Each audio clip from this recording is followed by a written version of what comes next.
إخوان، السلام عليكم، مساء الخير عليكم. معكم دوم حميد في فيديو جديد من قناة أصل الحكاية.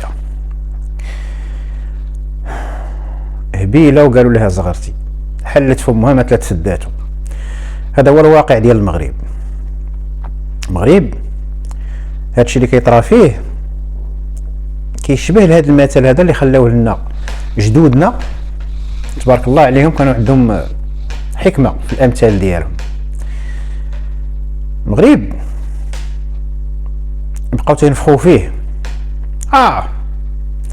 حنا مطيشتنا احسن مطيشه واصله للميريكان، مطيشتنا واصله لاوروبا، حنا كننافسوا اسبانيا، حنا دقينا البرتقيز، حنا ما كاينش اللي كينافسنا، مطيشتنا وخضرتنا ها هي في افريقيا، كلهم ولاو كياكلوا الخضره ديال المغرب. حنا واعرين، حنا ما كاينش بحالنا حنايا. بقاو تيعمروا في الرموكات ويصيفطوا، يعمروا في الرموكات ويصيفطوا، يعمروا في الرموكات ويصيفطوا، حتى في الاخر داروا لقاو بانه ما بقى هنا عيدك والبحتات. السلعه اولا قليله، علاش؟ لانها خرجت. واش هاد المطيشه كتنوض مره؟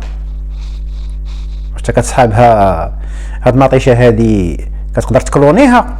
عندك موسم واحد، البطاطا، الخضره كامله، خيزو، بصله، كل شيء شدوه ركبوه في الكاميونات وصيفط.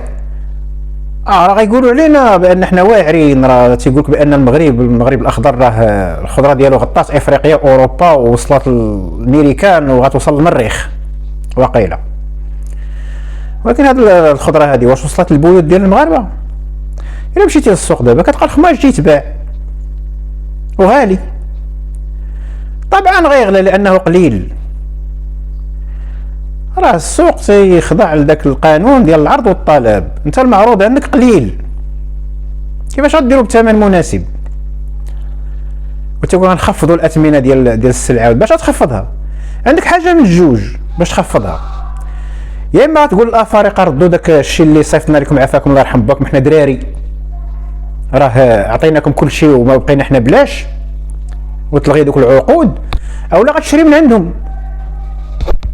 نقول لهم اخويا دوك الكاميونات اللي صيفطناكم حنشريهم من عندكم، نزيدوا لكم شويه ديال الثمن ورجعوهم لينا، لا هما ولا الاوروب. اما تقول لي غتجي تخفض الاثمنه والسلعه ما كايناش، كي غدير ليها؟ وبغيت نفهم المواد الاخرى اللي من غير هذا الشيء الفلاحي اللي ولات حتى هي غاليه. واش كلها غنلصقوا حنا في ان روسيا واوكرانيا تيدابزوا حرب نايضه بيناتهم؟ راه كاين شي حوايج معناتها داخل في داك الشيء، كل شيء لصقوه في داك الشيء. قال لك بان اوكرانيا واي قشه كيتشدوا فيها، حقا راه هذا راه سوء التدبير هذاك. وان بليس كثرة الشفاره، لانه هذا تيفكرني في المثل ديال واحد السيد كان تيخلي المصروف لمرتو، عندها 4 ديال الدراري، تيخلي لها 1000 ريال في النهار. هي مات كانت معقول تياكلوا الحيمات، مريقه مقاده، الخبز، مناضه، جايبه شويه ديسير، 1000 ريال ما تقدر تتقدى بها. دخلها الدغل المراه ولات تشد 800 كضربها لجيبها، و1000 فرنك كتبغي تقضي ليهم بها، ولا كيضربوها العدس الى لقاوه. هذا هو المشكل اللي عندنا حنايا. حنا عندنا داكشي اللي كاين على القله ديالو اغلبيته مسروق، ما تيبقاش. وريني كي غدير ليه. وهذا الشيء هذا مابقاش يعجب بصراحه، يعني